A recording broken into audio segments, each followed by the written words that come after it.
కానీ ఇలాంటి బడుగు బలహీనులంతా కూడా వాళ్ళ ఆలోచన అంతా ఆ పూటకే ఉంది. చెప్పినా కూడా ఆలోచించరు. ఇప్పుడు వచ్చారు, సగం మంది వెళ్ళిపోయారు. వాళ్ళ ఆలోచన వచ్చాం, మీటింగ్ అయ్యింది, మా పని అయిపోయింది. మిమ్మల్ని గెలిపించిన ఈ తెలివైన జనాలే, మిమ్మల్ని అంత స్ట్రైక్ రేట్తో అంత మెజారిటీతో గెలిపించిన ఈ తెలివైన జనాలే మీ మీటింగ్లో నుంచి ఎందుకు ఇట్లా వెళ్ళిపోయారు? ఆల్రెడీ అటెండ్ అయిన వాళ్ళు అసలు రాకుండా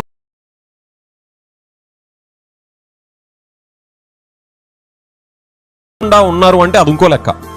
అటెండ్ అయ్యి వచ్చి మీరు మాట్లాడుతుండగా వెళ్ళిపోతుంటే దాని అర్థం ఏంటి? ఈ పేదవాళ్ళందరినీ పిలిచి మీరు పేద కుటుంబాలు, అఫ్ కోర్స్ ఎలియాస్ బంగారు కుటుంబాలు అంటున్నా కూడా వాళ్ళని సమాజంలో పెట్టి మీరు పేద కుటుంబాలు పేదవాళ్ళు అని చెప్పి స్టాంప్ వేస్తే ఎవరికైనా సెల్ఫ్ రెస్పెక్ట్ ఇష్యూ రాదా? అందుకనే వెళ్ళిపోయారు. It's definitely self respect problem.